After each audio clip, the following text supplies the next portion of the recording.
আসসালামু আলাইকুম ফ্রেন্ড, আপনার সবাই কেমন আছেন? আমি তো ভালো আছি। আর আজকে একটা নতুন ভিডিও নিয়ে চলে এলাম।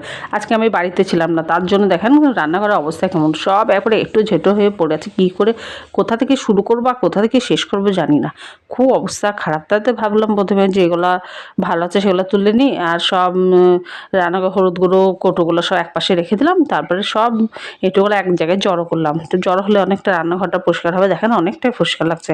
এবার সব থালা বাটা করে গুলো মেজে নেবো, আর সব মাজা হয়ে যাবে, তারপর ধুয়ে নেবো।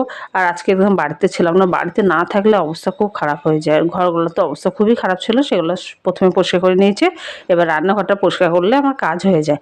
প্রথমে ধুয়ে নেবো থালা বাটিগুলো, তারপর ঘরটা মুছে ফেলবো। আর এখানে দেখেন কত থালা বাটা হয়েছে, সব থালা বাটি আমি প্রথমে ভালো করে মেজে নিয়েছি। মাজার পর এখানে সুন্দর করে ধুয়ে নেবো, আর ধুয়ে নিলে হয়ে যাবে। আর এখানে সব ধোয়া হয়ে গেছে। আর কতগুলো হয়েছিল দেখেন, প্রথমে তো এতগুলো, তারপরে ঝুড়িতেও এতগুলো আছে। সব ধোয়া হয়ে গেছে, রান্নাঘর পরিষ্কার হয়ে গেছে, দেখেও মানে শান্তি লাগছে। মনে হচ্ছিল না যে এই রান্নাঘর পরিষ্কার হবে, এত খারাপ অবস্থা। তা অনেকক্ষণ কাজ করার পর শরীর খুব ম্যাচম্যাচ করছে, তার জন্য ভাবলাম একটু আদা দিয়ে লিকার চা করে খাই। তা এখানে চা করছি। আর আমি আজকে বাড়িতে ছিলাম না, আজকে আমি সালার গিয়েছিলাম। তার জন্য এবার ক্লান্ত হয়ে গেছে। আবার মেয়েকে একটু অ্যাবাকাসে ভর্তি করেছি, সেখানে দিয়ে এসেছিলাম। দিয়ে তার জন্য সারাদিনটা এভাবে কেটে গেছে। আর এখানে দেখেন চাটা হয়েছে, চাটা বার করে নেবো। আর মেয়ে এখনও বাড়ি আসেনি, মেয়ের বাড়ি আসতে 6:30 হবে।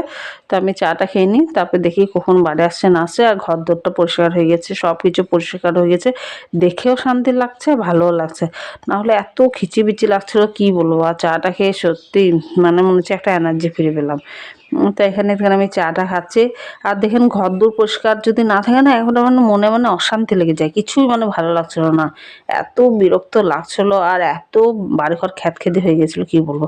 আর এখানে কথা বলতে বলতে আমার মেয়ে অ্যাবাকাস থেকে চলে এসেছে। আর আমার মেয়ের অ্যাবাকাস থেকে এই অ্যাবাকাসটা দেওয়া হয়েছে।